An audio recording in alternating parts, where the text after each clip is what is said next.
बिस्मिल्लाह रहमान रहीम। सज्जनों ते मित्रों, पिछले दिन बड़ी मसरूफियत दे गुजरे। मैनचेस्टर कानफ्रेंस की कामयाबी मगरों कई सज्जन मित्र मुहब्बतां दे इजहार लई तशरीफ लियाए ते पंजाबी तहरीक बारे विचार साझे कीते। ਇਹਦੇ ਨਾਲ ईद कुर्बान का भी मौका सी तो उन्होंने मुहब्बती संगियां नाल मुलाकातां रहीआं जिहदे नाल बचपन ਦੀਆਂ यादां ਸਾਂਝੀਆਂ ने। अजिहियां यादां ਜਿਹੜੀਆਂ ਮੇਰੇ ਅਕਲਾਪੇ ਦਾ ਸਭ ਤੋਂ ਵੱਡਾ ਸਹਾਰਾ ਨੇ। ਉਹ ਮਿੱਤਰ ਪਿਆਰੇ ਜਿਹਨਾਂ ਨਾਲ ਬਚਪਨ ਦੀਆਂ ਇੱਦਾਂ ਗੁਜ਼ਰੀਆਂ, ਲੜਕਪਨ ਤੇ ਜਵਾਨੀ ਹੰਢਾਈ ਤੇ ਫਿਰ ਅਸੀਂ ਆਪਣੀ ਰਾਹ ਪੈ ਕੇ ਹਯਾਤੀ ਦੀਆਂ ਉਹਨਾਂ ਗੁੰਝਲਦਾਰ ਰਾਹਾਂ ਦੇ ਮੁਸਾਫਰ ਹੋ ਗਏ ਜਿੱਥੇ ਹਰ ਗੱਲ ਤੇ ਮਾਮਲਾ ਲੋੜਾਂ ਦੀ ਧੁੱਪ ਹੇਠਾਂ ਗੁਜ਼ਰਦਾ ਹੈ। ਮੈਂ ਜਦੋਂ ਪਿੰਡੋਂ ਲਾਹੌਰ ਆਇਆ ਸਾਂ ਤੇ ਆਪਣੇ ਆਪ ਤੋਂ ਅਕਸਰ ਸਵਾਲ ਕਰਦਾ ਸਾਂ ਕਿ ਖੋਰੇ ਉਹ ਕੌਣ ਲੋਕ ਹੁੰਦੇ ਨੇ ਜਿਹੜੇ ਮੁੜ ਕੇ ਆਪਣੀਆਂ ਜੜ੍ਹਾਂ ਵੱਲ ਨਹੀਂ ਪਰਤਦੇ। ਮੈਂ ਤਾਂ ਹਰ ਕੁਝ ਅਰਸੇ ਬਾਅਦ ਆਪਣੀ ਉਸ ਭੋਇੰ ਵੱਲ ਨਾ ਪਰਤਾਂ ਜਿਹਨੇ ਮੈਨੂੰ ਜਨਮ ਦਿੱਤਾ, ਜਿਨ੍ਹਾਂ ਗਲੀਆਂ ਵਿੱਚ ਮੇਰਾ ਬਚਪਨ ਬੀਤਿਆ ਤੇ ਇੰਝ ਲੱਗਦਾ ਹੈ ਜਿਵੇਂ ਮੈਂ ਆਪਣੇ ਵਜੂਦ ਦੇ ਕਿਸੇ ਅਹਿਮ ਖਾਸ ਹਿੱਸੇ ਤੋਂ ਮਹਿਰੂਮ ਹੋ ਗਿਆ ਹਾਂ। ਜਿਵੇਂ ਮੇਰਾ ਵਜੂਦ ਤਾਂ ਹੈ ਪਰ ਇਹਦੇ ਵਿੱਚ ਦਿਲ ਦੀ ਧੜਕਣ ਕੋਈ ਨਹੀਂ। ਇਸ ਬਾਰੇ ਵੀ ਮੈਂ ਇਹਨਾਂ ਖਾਸ ਦਿਨਾਂ ਵਿੱਚ ਅਹਿਮਦ ਚੱਠਾ ਵੱਲ ਪਰਤਿਆ ਤਾਂ ਸਭ ਤੋਂ ਪਹਿਲਾਂ ਆਪਣੇ ਵਾਲਿਦ ਮੁਹਤਰਮ ਹਕੀਮ ਸੂਫੀ ਗੁਲਾਮ ਬਾਟਰ ਦੀ ਆਖਰੀ ਆਰਾਮਗਾਹ ਦੇ ਪੁਆਂਦੀ ਖਲੋ ਕੇ ਹਰ ਉਸ ਕੁਤਾਹੀ ਉੱਤੇ ਮਾਜ਼ਤ ਕੀਤੀ ਜਿਹੜੀ ਮੇਰੇ ਜਿਹੇ ਮਾੜੇ ਬੰਦੇ ਤੋਂ ਸਰਜ਼ਦ ਹੋਈ ਤੇ ਹਰ ਉਸ ਕੰਮ ਦੀ ਕਬੂਲੀਅਤ ਲਈ ਉਹਨਾਂ ਨੂੰ ਵਸੀਲਾ ਬਣਾਇਆ ਜਿਹੜਾ ਮੇਰੇ ਹੱਥੋਂ ਲੁਕਾਈ ਦੀ ਸੇਵਾ ਲਈ ਰੱਬ ਨੇ ਲਿਆ। ਮੈਂ ਸਮਝਦਾ ਹਾਂ ਕਿ ਸੂਫੀ ਸਾਹਿਬ ਦੀ ਇਹ ਆਖਰੀ ਆਰਾਮਗਾਹ ਮੇਰੇ ਲਈ ਜ਼ਮੀਨ ਦਾ ਉਹ ਮੁਕੱਦਸ ਟੋਟਾ ਹੈ ਜਿੱਥੇ ਮੇਰੀ ਕੁੱਲ ਕਾਇਨਾਤ ਦਫਨ ਹੈ। ਮੇਰੇ ਨਾਲ ਬਰਖੁਰਦਾਰ ਬਲਾਲ ਮੁਦੱਸਰ ਵੀ ਸੀ। ਉਹਨੂੰ ਵੱਡਿਆਂ ਦਾ ਅਦਬ ਕਰਨਾ ਵਿਰਸੇ 'ਚ ਮਿਲਿਆ ਹੈ ਤੇ ਅਲਹਮਦੁਲਿਲਾ ਇਸ ਸਾਲ ਫਾਤਿਹ ਬਲਾਲ ਨੇ ਵੀ ਆਪਣੇ ਪੜਦਾਦੇ ਦੇ ਅਜ਼ੂਜ਼ ਹਾਜ਼ਰੀ ਦੇ ਕੇ ਇਸ ਜ਼ਿੰਮੇਦਾਰੀ ਵਿੱਚ ਆਪਣਾ ਹਿੱਸਾ ਪਾਇਆ। ਮੈਨੂੰ ਜਿਵੇਂ ਅਹਿਮਦ ਨਾਲ ਅਜ਼ੀਜ਼ ਹੈ ਉਂਝ ਸੋਧਰਾ ਵੀ ਮੇਰੇ ਦਿਲ ਦੇ ਬਹੁਤ ਕਰੀਬ ਹੈ। ਨਜੀਬੁਰ ਮਲਕ, ਮੈਰ ਖਾਲਿਦ ਮਜੀਦ, ਅਫਜ਼ਲ ਤਾਹਿਰ, ਸੂਫੀ ਅਸ਼ਰਫ ਨਿਸਾਰ, ਨਈਮ ਨਿਸਾਰ ਤੇ ਜ਼ਾਹਿਦ ਹਾਸ਼ਮੀ ਨਾਲ ਮੁਲਾਕਾਤ ਰਹੀ। ਵਜ਼ੀਰਾਬਾਦ ਪ੍ਰੈਸ ਕਲੱਬ ਦੇ ਸਦਰ ਇਫਤਾਰ ਉਲ ਬੱਟ ਦੇ ਭਰਾ ਦੀ ਰਹਿਲਤ ਮਗਰੋਂ ਉਹਨਾਂ ਨਾਲ ਇਜ਼ਹਾਰ ਅਫਸੋਸ ਵੀ ਕੀਤਾ ਤੇ ਅਰਜ਼ ਕੀਤੀ ਕਿ ਅਜਿਹੇ ਨੁਕਸਾਨ ਦਾ ਅੱਖਰਾਂ ਰਾਹੀਂ ਅਫਸੋਸ ਕਰਨਾ ਮੁਮਕਿਨ ਨਹੀਂ ਹੁੰਦਾ। ਰੱਬ ਤਾਲਾ ਉਹਨਾਂ ਨੂੰ ਆਪਣੀਆਂ ਰਹਿਮਤਾਂ ਦੀ ਛਾਵੇਂ ਰੱਖੇ। ਜਿਵੇਂ ਮੈਂ ਅਰਜ਼ ਕੀਤੀ ਕਿ ਮੇਰੇ ਲਈ ਮੁਹੱਬਤਾਂ ਦਾ ਮਰਕਜ਼ ਕਈ ਵਜੂਹਾਤ ਪਾਰੋਂ ਸੋਧਰਾ ਰਿਹਾ ਹੈ। ਇਸ਼ਾਈਏ ਦਾ ਇਤਮਾਮ ਇਸੇ ਸ਼ਹਿਰ 'ਚ ਨਜੀਬੁਰ ਮਲਕ ਉਹਨਾਂ ਵੱਲੋਂ ਸੀ ਜਿੱਥੇ ਕਈ ਪੁਰਾਣੇ ਮਿੱਤਰ ਪਿਆਰੇ ਇਕੱਠੇ ਹੋਏ ਤੇ ਅਸੀਂ ਪਿਛਲੀਆਂ ਯਾਦਾਂ ਸਾਂਝੀਆਂ ਕੀਤੀਆਂ। ਇਹਨਾਂ ਦਿਨਾਂ 'ਚ ਹੀ ਮੇਰੇ ਨਾਲ ਦੇ ਪਿੰਡ ਪਠਾਨਕੇ ਵਸਦੇ ਮੇਰੇ ਬਹੁਤ ਹੀ ਕਾਬਲੇ ਇਹਤਰਾਮ ਦੋਸਤ ਮੀਰ ਅਹਿਮਦ ਅਲੀ ਦੇ ਪੁੱਤਰ ਮੀਰ ਜਲਾਲ ਦੀ CSS ਵਿੱਚ ਚੰਗੀ ਪੁਜ਼ੀਸ਼ਨ ਨਾਲ ਕਾਮਯਾਬੀ ਦੀ ਮੁਬਾਰਕਬਾਦ ਦੇਣ ਲਈ ਉਹਨਾਂ ਦੇ ਘਰ ਹਾਜ਼ਰੀ ਵੀ ਹੋਈ। ਬਰਖੁਰਦਾਰ ਵੀ ਉੱਥੇ ਮੌਜੂਦ ਸੀ ਜਿਹਨੂੰ ਮੈਂ ਉਹ ਆਖਿਆ ਕਿ ਪੁੱਤਰ ਤੇਰੇ ਵੱਡਿਆਂ ਨੇ ਇੱਜ਼ਤ ਤੇ ਆਪਣੇ ਕਿਰਦਾਰ ਨਾਲ ਨਾਂ ਬਣਾਇਆ ਹੈ। ਹੁਣ ਤੂੰ ਪਬਲਿਕ ਸਰਵੈਂਟ ਬਣ ਰਿਹਾ ਹੈ ਤੇ ਹਰ ਪੈਰ ਉੱਤੇ ਇਹ ਗੱਲ ਜ਼ਿਹਨ 'ਚ ਰੱਖੀ ਕਿ ਲੋਕਾਂ ਤੈਨੂੰ ਦੁਆ ਦੇਣੀ ਹੈ ਤੇ ਇਹੋ ਆਖ ਕੇ ਕਿ ਕਿਸੇ ਚੰਗੇ ਖਾਨਦਾਨ ਨਾਲ ਤੁਹਾਡਾ ਤਾਲੁਕ ਹੈ ਤੇ ਜੇਕਰ ਕਿਸੇ ਨਾਲ ਜ਼ਿਆਦਤੀ ਹੋਈ ਤਾਂ ਉਹਨਾਂ ਮੰਦਾ ਬੋਲਦਿਆਂ ਖਾਨਦਾਨ ਦਾ ਜ਼ਿਕਰ ਜ਼ਰੂਰ ਕਰਨਾ ਹੈ। ਬਰਖੁਰਦਾਰ ਜਲਾਲ ਇੰਤਹਾਈ ਆਜਿਜ਼ ਤੇ ਦੂਜਿਆਂ ਨੂੰ ਇੱਜ਼ਤ ਦੇਣ ਵਾਲਾ ਨੌਜਵਾਨ ਹੈ।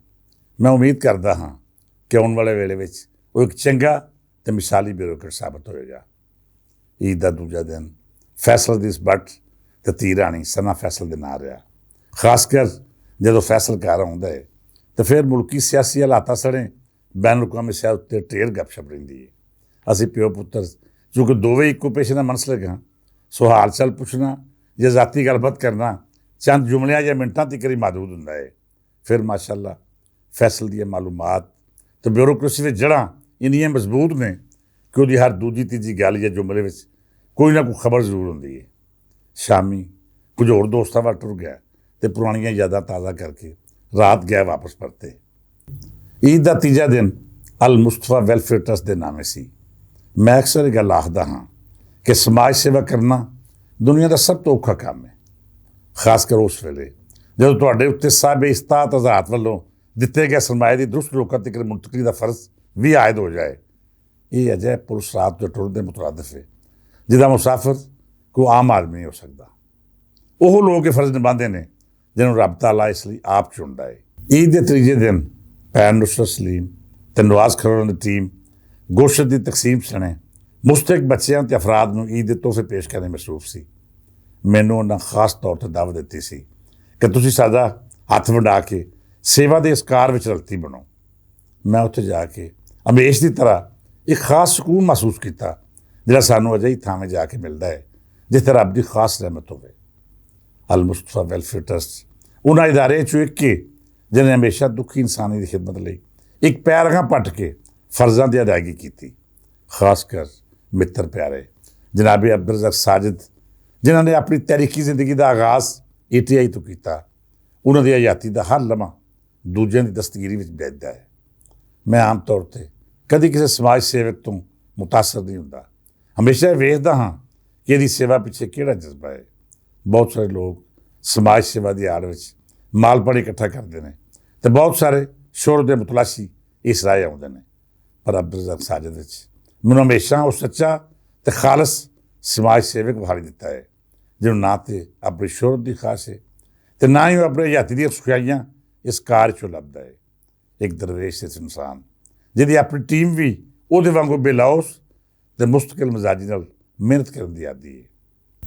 ਮੇਰੇ ਤੋਂ ਵੱਧ ਸ਼ਾਇਦ ਹੀ ਕੋਈ ਜਾਣਦਾ ਹੋਵੇ ਕਿ ਸਮਾਜੀ ਸੇਵਾ ਦਾ ਸ਼ੋਭਾ ਚਲਾਉਣਾ ਕਿੰਨਾ ਮੁਸ਼ਕਿਲ ਕੰਮ ਹੈ।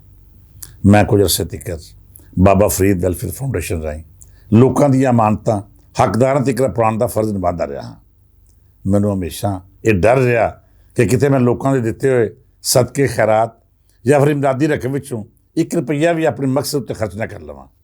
ਕਈ ਵਾਰੀ ਇਹ ਸ਼ੱਕ ਹੋਇਆ ਕਿ ਮੈਂ ਚੰਦ ਰੁਪਈਏ ਜਾਂ ਫਿਰ ਕੁਝ ਹੋਰ ਮਾਮੂਲੀ ਮੁਫਾਦ ਲੈ ਲਿਆ ਅਤੇ ਮੈਂ ਉਸ ਸ਼ੱਕ ਤੋਂ ਕਈ ਗੁਣਾ ਵੱਧ ਰਕਮ ਆਪਣੀ ਜੇਬ ਤੋਂ ਬਾਬਾ ਫਰੀਦ ਬੁੱਕ ਫਾਊਂਡੇਸ਼ਨ ਜਮ੍ਹਾਂ ਕਰਾ ਕੇ ਇਸ ਸ਼ੱਕ ਨੂੰ ਦੂਰ ਕਰਨ ਦੀ ਕੋਸ਼ਿਸ਼ ਕੀਤੀ। ਇਹ ਸ਼ੱਕ ਵੀ ਕੀ ਸੀ ਕਿ ਕਦੀ ਮੈਂ ਉਸ ਗੱਡੀ ਉੱਤੇ ਬਾਬਾ ਫਰੀਦ ਫਾਊਂਡੇਸ਼ਨ ਦੀ ਟੀਮ ਦੇ ਨਾਲ ਲਿਫਟ ਲੈ ਕੇ ਆਪਣੇ ਜ਼ਾਤੀ ਕੰਮ ਟੁਰ ਗਿਆ, ਜਾਂ ਫਿਰ ਬਾਬਾ ਫਰੀਦ ਫਾਊਂਡੇਸ਼ਨ ਦੇ ਖਰਚੇ ਵਿੱਚੋਂ ਲੱਗੇ ਹੋਏ ਉਹ ਸਕੂਲੋਂ ਤੋਂ ਠੰਡਾ ਪਾਣੀ ਪੀ ਲਿਆ ਜਿਹੜਾ ਸਿਰਫ ਗਰੀਬਾਂ ਅਤੇ ਲੋਕਾਂ ਵਾਸਤੇ ਵਕਫ ਹੈ। ਮੈਂ ਸਮਝਦਾ ਹਾਂ ਕਿ ਇਸ ਖੁਦ ਇਤਸਾਬੀ ਨੇ ਮੈਨੂੰ ਮਜਬੂਰ ਕਰ ਦਿੱਤਾ ਕਿ ਮੈਂ ਆਪਣੇ ਵੱਲੋਂ ਜੋ ਸੇਵਾ ਕਰਨੀ ਹੈ ਉਹ ਕਿਸੇ ਅਜਿਹੇ ਇਦਾਰੇ ਨਾਲ ਜੋੜ ਕੇ ਫਰਜ਼ ਨਿਭਾਉਣ ਦੀ ਜਿਹਦੀ ਸ਼ਫਾਫੀ ਉੱਤੇ ਕੋਈ ਸ਼ੱਕ ਨਾ ਹੋਵੇ। ਸੋ ਜਿਨ੍ਹਾਂ ਇਦਾਰਿਆਂ ਉੱਤੇ ਮੈਨੂੰ ਯਕੀਨ ਹੈ ਉਹਨਾਂ ਵਿੱਚ ਜਿਹੜੇ ਸਰਫਿਸਟ ਨੇ, ਅਲ ਮੁਸਤਫਾ ਵੈਲਫੇਅਰ ਟਰਸਟ ਦਾ ਨਾਂ ਉਹਨਾਂ ਸਭ ਤੋਂ ਉੱਚਾ ਹੈ। ਮੈਂ ਤੁਹਾਨੂੰ ਸਭ ਸੱਜਣਾ ਮਿੱਤਰਾਂ ਨੂੰ ਅਰਜ਼ ਕਰਾਂਗਾ ਕਿ ਜੇਕਰ ਤੁਸੀਂ ਸਮਾਜ ਸੇਵਾ ਦੇ ਅਜਿਹੇ ਕੰਮ ਵਿੱਚ ਰਲਤੀ ਹੋਣਾ ਚਾਹੁੰਦੇ ਹੋ ਜਿਹਦੇ ਸਾਰੇ ਸਮਰਾਟ ਆਮ ਲੁਕਾਈ ਤੋਂ ਲੈ ਕੇ ਦੁਖੀ ਇਨਸਾਨੀਅਤ ਤੱਕ ਰਪੜਨ, ਤਾਂ ਫਿਰ ਲਾਜ਼ਮੀ ਤੌਰ 'ਤੇ ਅਲ ਮੁਸਤਫਾ ਵੈਲਫੇਅਰ ਟਰਸਟ ਦਾ ਦੌਰਾ ਕਰੋ, ਉਹਨਾਂ ਦੇ ਕੰਮ ਵੇਖੋ, ਉਹਨਾਂ ਦੀ ਟੀਮ ਦੀ ਕਾਰਕਰਦਗੀ ਦਾ ਜਾਇਜ਼ਾ ਆਪਣੀ ਅੱਖੀਂ ਲਵੋ। ਯਕੀਨ ਮੰਨੋ ਤੁਹਾਨੂੰ ਤਸੱਲੀ ਹੋ ਜਾਏਗੀ ਕਿ ਅਬਦੁਲ ਰਜ਼ਾਕ ਸਾਜਿਦ ਅਤੇ ਉਹਨਾਂ ਦੀ ਪੂਰੀ ਟੀਮ ਪੂਰੀ ਇਮਾਨਦਾਰੀ ਅਤੇ ਇੰਤਹਾਈ ਜਾਂਫਸ਼ਾਨੀ ਨਾਲ ਆਪਣੇ ਫਰਜ਼ ਨਿਭਾ ਰਹੀ ਹੈ। ਮਿੱਤਰ ਪਿਆਰਿਓ, ਈਦ ਦੇ ਦਿਨ ਵਿੱਚ ਜਿਹੜੀਆਂ ਮੁਲਾਕਾਤਾਂ ਰਹੀਆਂ, ਜਿਨ੍ਹਾਂ ਨਾਲ ਮੇਲ ਮਿਲਾਪ ਰਿਹਾ ਅਤੇ ਜਿਨ੍ਹਾਂ ਨਾਲ ਕੋਸ਼ਿਸ਼ ਦੇ ਬਾਵਜੂਦ ਮੈਂ ਨਹੀਂ ਮਿਲ ਸਕਿਆ, ਉਹਨਾਂ ਸਭ ਨੂੰ ਮੇਰੇ ਵੱਲੋਂ ਢੇਰ ਮੁਹੱਬਤਾਂ ਅਤੇ ਪਿਆਰ। ਖੈਰ ਸੱਜਣੋਂ ਅਤੇ ਮਿੱਤਰੋ, ਉਹ ਸੱਜਣ ਪਿਆਰੇ ਜਿਹੜੇ ਮੈਨੂੰ ਇਸ YouTube ਚੈਨਲ ਰਾਹੀਂ ਵੇਖਦੇ ਅਤੇ ਸੁਣਦੇ ਨੇ, ਉਹਨਾਂ ਨੂੰ ਮੇਰੇ ਵੱਲੋਂ ਬਹੁਤ ਬੜੀ ਮੁਹੱਬਤ ਅਤੇ ਢੇਰ ਦੁਆਵਾਂ। ਕਿਉਂ ਜੇ ਪੰਜਾਬੀ ਤਹਿਰੀਕ ਦੇ ਸਫ਼ਰ ਦਾ ਪੈਂਡਾ ਤਾਂ ਹੀ ਮੰਜ਼ਿਲ ਤੱਕ ਪਹੁੰਚਣਾ ਹੈ ਜੇ ਤੁਸੀਂ ਮੇਰੇ ਬਾਂਹ-ਬੇਲੀ ਬਣੋਗੇ।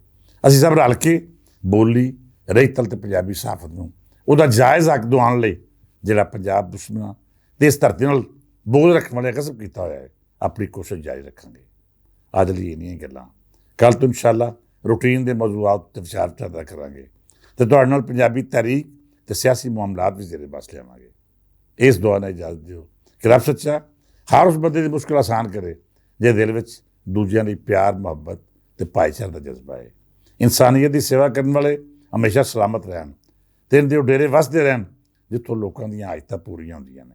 ਰੱਬ ਤਾਲਾ ਮੇਰੇ ਪੰਜਾਬ ਨੂੰ ਆਬਾਦ ਰੱਖੇ, ਖੁਸ਼ਹਾਲ ਰੱਖੇ।